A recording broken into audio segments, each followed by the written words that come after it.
So hey hi everyone, welcome back to একটা new video. তো আমরা কালকে ছিলাম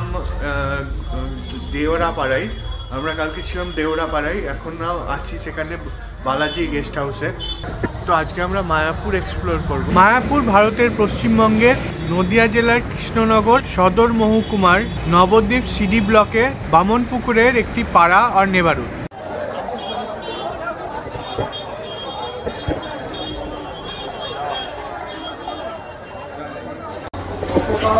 তো আমরা আপাতত এসেছি একটা দোকানে, এখানে এখন ব্রেকফাস্ট করব। এখন আমাদের বাজে প্রায় 9টা সকালবেলা। তো আমরা এসেছি এবার ফেরিঘাটে। এবার এখান থেকে আমরা নৌকা বা লজ করে নেবো, দিয়ে সোজা মায়াপুর যাব। তারপর আমরা ওখানটা এক্সপ্লোর করবো। তো ভিডিওর সঙ্গে থাকুন, দেখাচ্ছি এর পরের অংশ। মায়াপুর জলঙ্গি নদী ও গঙ্গার একটি উপনদী ভাগীরথীর সঙ্গম স্থলে অবস্থিত। গৌড়ীয় বৈষ্ণব ধর্মের অনুসারীরা এই এলাকাটি আধ্যাত্মিকভাবে গুরুত্বপূর্ণ বলে মনে করেন। আমি আপনাদের টিফিন করছি, এতে আছে এরকম পুরি আর মিষ্টি। তো আপনারা এখানে এরকম পুরি মিষ্টি পেয়ে যাবেন। তো আপনারা যদি চান তাহলে দোকানে এসে খেতে পারেন। এটা ফেরিঘাটে একদম কাছে একটা মিষ্টির দোকান রয়েছে, সেখানে আমরা খাচ্ছি। তো আমরা যেখানে আপাতত খাচ্ছি সেটার নাম হচ্ছে নদিয়া লজ। তো আপনারা চাইলে এখানে এসে আপনাদের ব্রেকফাস্টটা করে নিতে পারেন। এটা মোটামুটি ফাঁকাও থাকে এবং খেতেও ভালো। এছাড়াও এখানে হোটেল আছে, থাকার জায়গা রয়েছে এই নদিয়া লজে। হইয়া আমি দেশান্তরী,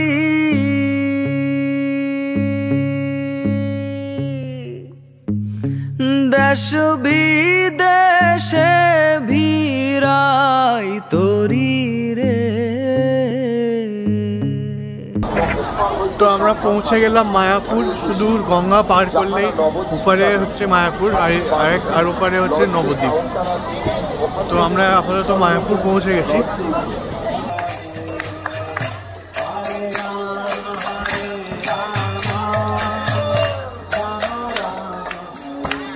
International Society of Krishna Consciousness or ISKCON, known colloquially for the Hare Krishna movement, এটি গৌড়ীয় বৈষ্ণব হিন্দু ধর্মীয় সংগঠন। এটি 13ই জুলাই 1966 সালে নিউ ইয়র্ক সিটিতে এসি বেদান্ত স্বামী প্রভুপাদ দ্বারা প্রতিষ্ঠিত। এর প্রধান সদর দপ্তর আজ ভারতের পশ্চিমবঙ্গে অবস্থিত। তো এখন আমরা পৌঁছে গেছি শ্রী মায়াপুর চন্দ্রদয়া মন্দির।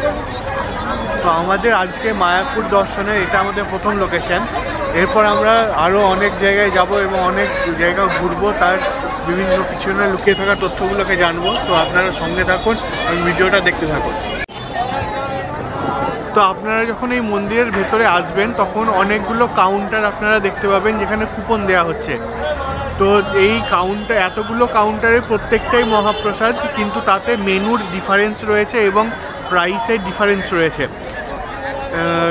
আপনারা নিজেদের রুচি মতো যাতে খেতে পারেন সেই ব্যবস্থা এখানে করা রয়েছে। মূলত যেহেতু 30 বছর আগে একটাই কাউন্টার ছিল, কিন্তু যত সময় বেড়েছে তত লোক সংখ্যা বেড়েছে, এবং কাউন্টারের সংখ্যাও সেই হিসাবে বেড়ে চলেছে। তো এখানে 50 টাকা, 80 টাকা, 200, 250 টাকা পর্যন্ত আপনারা থালি এখানে পেয়ে যাবেন। আপনাদের পছন্দ মতো, রুচি মতো যেটা আপনারা চাইবেন সেটাকে আপনারা কুপনগুলো কেটে সেই মহাপ্রসাদ আপনারা খেতে পারেন।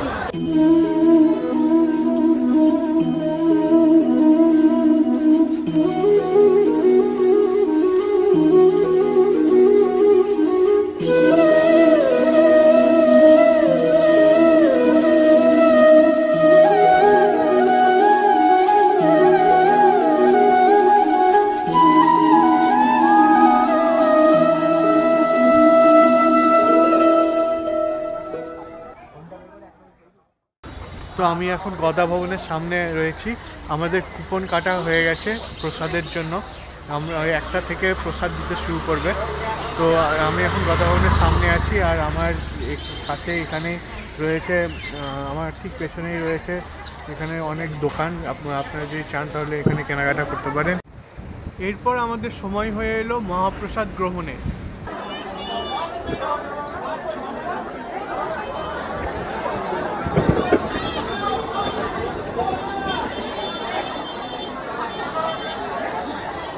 আমাদের এই মহাপ্রসাদে ছিল বেগনি, মটর, বিনস, পনির দিয়ে তরকারি, ফুলকপির তরকারি, পায়েস ও রুটি।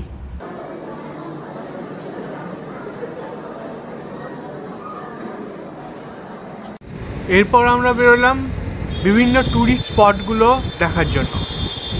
দাদা একটু বলে দিন তো যে কোন কোন জায়গাগুলো ঘুরবো।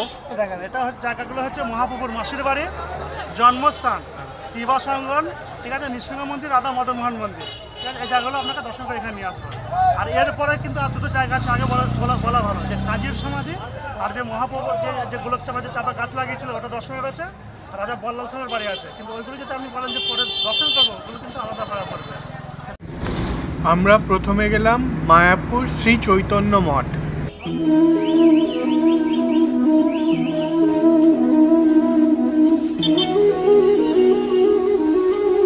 আমরা এখন চলে এসেছি শ্রী চৈতন্য মহাপ্রভুর মাসির বাড়ি।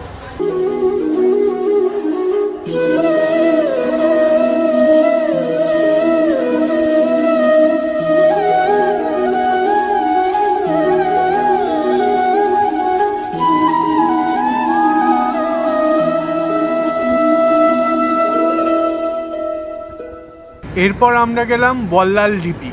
সেন বংশের রাজা বল্লাল সেনের নামাঙ্কিত এই বৃহদাকার ঢিপিতে ভারতীয় পুরাতত্ত্ব সর্বেক্ষণ 1982-83 থেকে 1988-89 খ্রিস্টাব্দের মধ্যে উৎখনন পরিচালনা করে। উৎখননের দ্বারা অনাবৃত হয়েছে বিস্তৃত প্রাঙ্গণের মধ্যে অবস্থিত বৃহদাকার ইটের ইমারত, যার চারিদিকে ছিল উচ্চ প্রাকার। উৎখননে প্রাপ্ত প্রত্নবস্তুর মধ্যে উল্লেখযোগ্য হল পঙ্খের মূর্তি, পোড়ামাটির মানুষ ও জীবজন্তুর মূর্তি। অষ্টম-নবম শতকের ধ্বংসপ্রাপ্ত পুরাতন স্থাপত্য কীর্তির ওপর পুনর্নির্মিত এই সৌধের উপরিভাগ আনুমানিক দ্বাদশ শতকে বিভিন্ন সময়ের মেরামত, পরিবর্তন ও সংযোজনের নিদর্শনবাহী এই স্থাপত্য দ্বাদশ শতকে একটি বিশাল দেবালয়ের রূপ পরিগ্রহণ করে।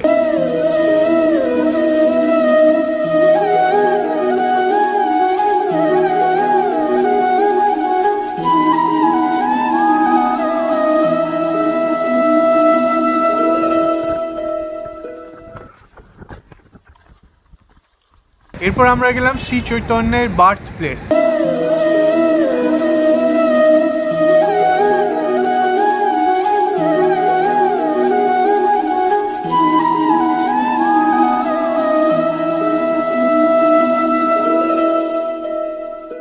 এরপর আমরা গেলাম সারস্বত গৌড়ীয় শ্রমণ আশ্রম।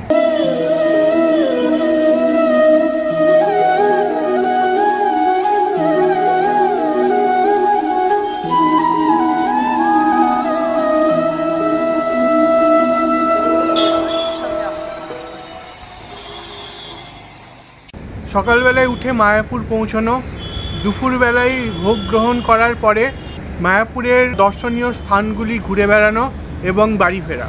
এটাই ছিল আমার আজকের ভিডিও, আমার আজকের ব্লগ। দেখা হচ্ছে পরের ভিডিওতে, ততক্ষণের জন্য ধন্যবাদ।